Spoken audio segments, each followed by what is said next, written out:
नमस्कार दोस्तों, आप देख रहे हैं हिंद विजेता न्यूज। मैं चांदनी रिपोर्टर। हमारे चैनल को देखने से पहले लाइक करें एंड सब्सक्राइब करें, बेल आइकन दबाना ना भूलें, जहां से देखने को मिलेगी शेर की छोटी बड़ी खबरें। देखिए हिंद विजेता की खास रिपोर्ट। केंद्र सरकार ने देश भर के शिक्षा मंत्रियों के साथ बैठक बुलाई। माननीय केंद्रीय रक्षा मंत्री श्री राजनाथ सिंह जी इस बैठक की अध्यक्षता कर रहे थे। केंद्रीय शिक्षा मंत्री, कुछ और केंद्रीय मंत्री, साथ साथ कई राज्यों के मुख्यमंत्री, उप मुख्यमंत्री और कई राज्यों के शिक्षा मंत्री शिक्षा अधिकारियों के साथ में, बोर्ड के अध्यक्षों के साथ में इस मीटिंग में उपस्थित थे। केंद्र सरकार और मुद्दा जाहिर है कि कोरोना के इस संकट में हम 12वीं के बच्चों का भविष्य अब कैसे तय करें, इसी सवाल पर डिस्कशन था। केंद्र सरकार की ओर से 2 प्रस्ताव राज्यों के सामने रखे गए थे। ये तो सब केंद्र के लोग भी और राज्यों के लोग भी मान रहे थे कि बहुत अभूतपूर्व संकट है और इस संकट में बच्चों की परीक्षा लेना कोई आसान काम नहीं है। तो केंद्र सरकार के 2 प्रस्ताव थे। उसमें एक प्रस्ताव था कि हम 12वीं क्लास के जो बच्चे हैं उनकी परीक्षा लें, पहले के तरीके से लें, लेकिन कुछ चुने हुए सब्जेक्ट्स की ही परीक्षा लें। जैसे लगभग 200 सब्जेक्ट्स हैं, उन 200 सब्जेक्ट्स में से केवल 20 मेजर सब्जेक्ट्स की परीक्षा लें और उनके बेस पर ही हर एक बच्चे के बाकी सब्जेक्ट्स के मार्क्स दें। ये एक प्रस्ताव था पहले। तो इस तरह से 19-20 सब्जेक्ट्स की परीक्षा लेके और 19-20 सब्जेक्ट्स में आए हुए नंबर्स के आधार पर, मार्क्स के आधार पर बाकी सब सब्जेक्ट्स को इवेलुएट उसी के आधार पे करें, ऐसा एक प्रस्ताव है। इसमें एग्जामिनेशन सेंटर्स वगैरह वगैरह सब वैसे ही चलेगा जैसे पहले चलता था। दूसरा उनका प्रस्ताव था कि परीक्षा लें, लेकिन उसका पैटर्न थोड़ा बदलें। स्कूल में ही परीक्षा हो, ऑब्जेक्टिव टाइप के क्वेश्चंस की परीक्षा हो, 3 घंटे की जगह 1.5 घंटे की परीक्षा हो, और उसकी बच्चों की जो कॉपी चेक करने का काम है वो भी स्कूल में ही हो। तो ये उनका दूसरा प्रस्ताव था। और उसमें यह भी है कि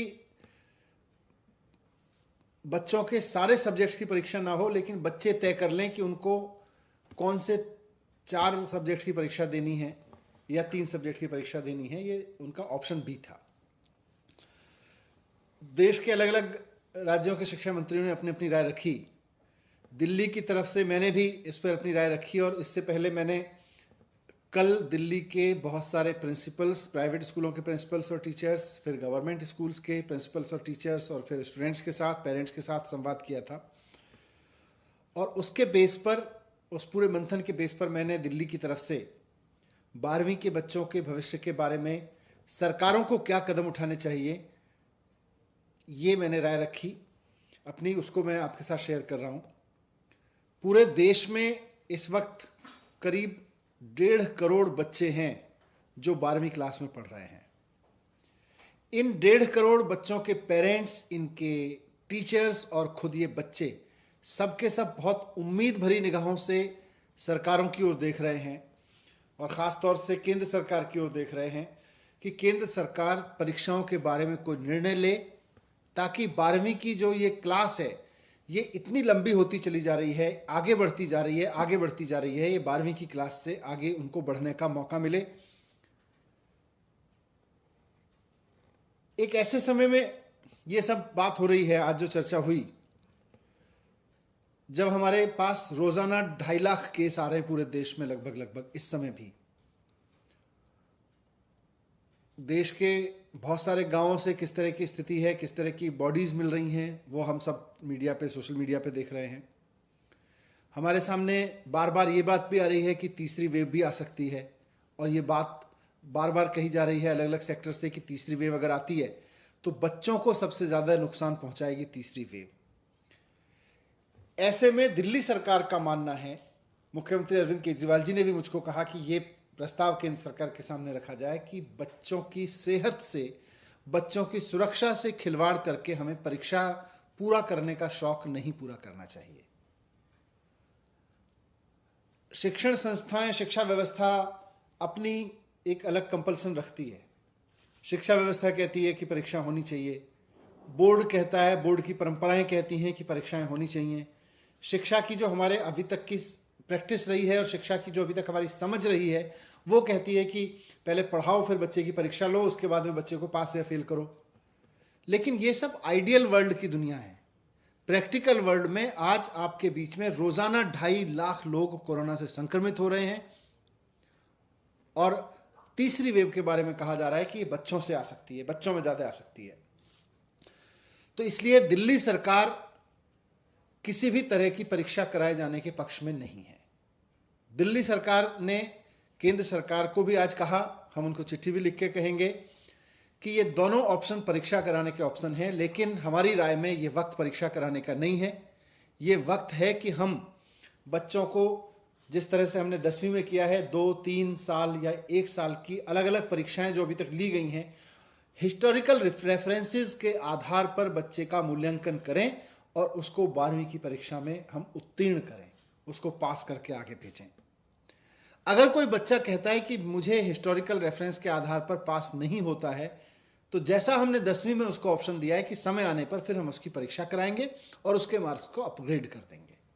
अगर कोई बच्चा कहता है कि मेरे नंबर कम आए हैं हिस्टोरिकल रेफरेंस से के आधार पर, मेरे नंबर्स तो ज़्यादा आते हैं अगर मैं परीक्षा देता और मुझे परीक्षा देने का अवसर दिया जाए, तो सही समय आने पर उसको परीक्षा का अवसर देके उसके मार्क्स अपग्रेड किए जा सकते हैं। लेकिन 12वीं क्लास का ये कंटिन्यूस चलना उसके लिए भी खत्म हो, ऐसा हमने प्रस्ताव दिया है। मैंने ये भी रिक्वेस्ट किया है कि आज एग्जाम लेने वाली संस्थाओं, शिक्षा व्यवस्था की परंपराओं, ट्रेडिशनल कन्वेंशनल शिक्षा व्यवस्था, इसकी रूल्स एंड रेगुलेशंस को, इसकी परंपराओं को फॉलो करने के चक्कर में हम अपने बच्चों को कुर्बान नहीं कर सकते। हम अपने बच्चों की जान पे नहीं खेल सकते और हमें एक पेरेंट के रूप में सोचना होगा। हमें शिक्षा व्यवस्था के मुखिया के रूप में सोच के ये समय नहीं निकालना है। हम शिक्षा व्यवस्था के मुखिया के रूप में अगर तय करेंगे तो शिक्षा व्यवस्था के रूल, उसके कन्वेंशंस, उसके सारे ट्रेडिशंस हमारे सामने आएंगे। अगर पेरेंट के रूप में हम सोचेंगे तो एक पेरेंट के रूप में हमें समझ में आएगा कि नहीं, हम अपने बच्चों को अभी परीक्षा के जोखिम में नहीं डाल सकते। तो इसलिए मैंने रिक्वेस्ट किया है, लेकिन साथ साथ मैंने रिक्वेस्ट किया है क्योंकि बात सिर्फ बोर्ड की परीक्षाओं की नहीं है, बात एंट्रेंस एग्जामिनेशंस की भी है, बात यूनिवर्सिटी के आगे के एग्जामिनेशंस की भी है, अगला सेमेस्टर शुरू होने की भी है कि फिर बच्चे परीक्षाएं, प्रतियोगी परीक्षाएं कैसे देंगे, नीट की जेईई की परीक्षाएं कैसे देंगे। तो इस सब का एक ही समाधान है कि हम अपने बच्चों को वैक्सीनेशन कराएं। जैसा मैंने कहा कि पूरे देश में करीब 1.5 करोड़ बच्चे हैं जो 12वीं क्लास में हैं। आज देश में भी वैक्सीन उपलब्ध है जो युवाओं के लिए कारगर बताई जा रही है, और विदेशों में भी ऐसी वैक्सीन उपलब्ध है जो 12 साल से 18 साल के बच्चों के लिए भी कारगर प्रूव की जा चुकी है, घोषित की जा चुकी है। केंद्र सरकार से हमारा निवेदन है कि 1.5 करोड़ बच्चों के लिए और स्कूल के सारे टीचर्स के लिए, लगभग 1.5 करोड़ ही टीचर्स हैं, तो 1.5 करोड़ बच्चों के लिए और 1.5 करोड़ टीचर्स के लिए लगभग 3 करोड़ लोगों के लिए सबसे पहले वैक्सीन लेके आई जाए जो बच्चों के लिए लगाई जा सकती है, वैसी वैक्सीन। दुनिया में अभी फाइजर वैक्सीन का नाम आया है, अमेरिका में। फाइजर वैक्सीन के बारे में से हमने भी संपर्क किया था, तो उनके पास डोजेज तो हैं, लेकिन उन्होंने कहा कि भाई अभी हम केंद्र सरकार से ही बात कर रहे हैं। तो केंद्र सरकार ये जिम्मेदारी निभाए कि फाइजर से बात करके देश के 1.5 करोड़ बच्चों के लिए वैक्सीन लेके आए और उनको लगवाए। अगर फाइजर वैक्सीन नहीं मिलती है तो जो देश में अभी वैक्सीन है युवा वर्ग के लिए, उसके बारे में कहा जा रहा है कि वो 18 साल से ऊपर के बच्चों के लिए है। तो केंद्र सरकार के सामने मैंने प्रस्ताव रखा है कि हमारे इस वक्त दिल्ली के स्कूलों में या देश के बारे में भी वही डेटा होगा कि 12वीं के बच्चों में से करीब 20 से 25% बच्चे 18 साल के हो चुके हैं। करीब 70% बच्चे ऐसे हैं जो 17.5 साल से 18 साल की उम्र के बीच में हैं, यानी 1-2 महीने में, 3 महीने में, मैक्सिमम 6 महीने में वो 18 साल के हो जाने वाले हैं। तो इस तरह से 95% बच्चे हमारे 17.5 साल की उम्र के हैं।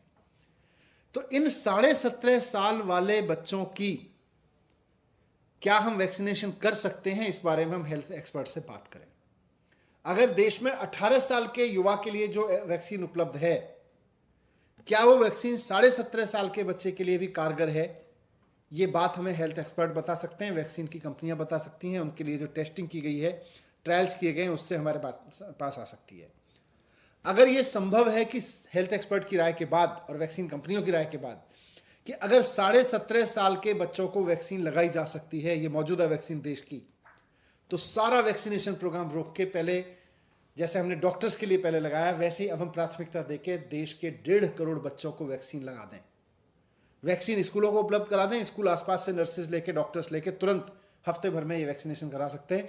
दिल्ली सरकार को अगर आज हमें 1.5 करोड़ बच्चों के लिए अप्रूव वैक्सीन मिल जाए, जो 17.5 साल से बच्चों के, इनके 12वीं क्लास के बच्चों को हम लगा सकते हैं, तो हम 2 दिन में दिल्ली के 12वीं क्लास के सारे बच्चों को वैक्सीन लगा देंगे। ये हमारा तंत्र बना हुआ है। तो या तो फाइजर ले आए या देश की बनी वैक्सीन के बारे में एक्सपर्ट की राय लेके इसको उपयोग करें, लेकिन परीक्षा से पहले वैक्सीन की व्यवस्था करें। परीक्षा तब ली जाए जब बच्चों को वैक्सीनेशन हो जाए, परीक्षा तब ली जाए जब बच्चों को वैक्सीन की सुरक्षा दे दी जाए।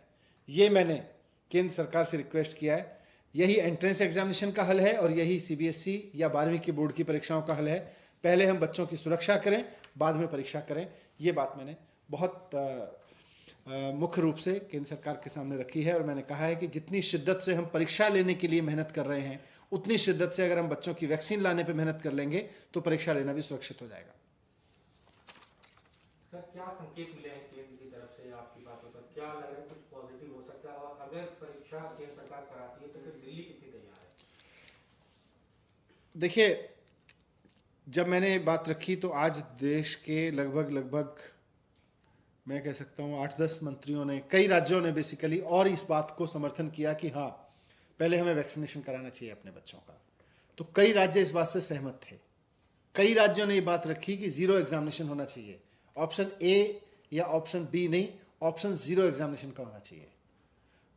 ये बात बहुत लोगों ने रखी है और मैं उम्मीद करता हूँ कि केंद्र सरकार राज्यों के इस फीडबैक पे और देश के 1.5 करोड़ बच्चे और करीब 1.5 करोड़ शिक्षकों के स्वास्थ्य पे खिलवाड़ नहीं करने का निर्णय लेगी, बल्कि उनकी सुरक्षा को ध्यान में रखते हुए निर्णय लेगी। तो जो भी निर्णय लेगी, इस चीज़ को, इन सारे डिस्कशंस को ध्यान में रखते हुए लेगी।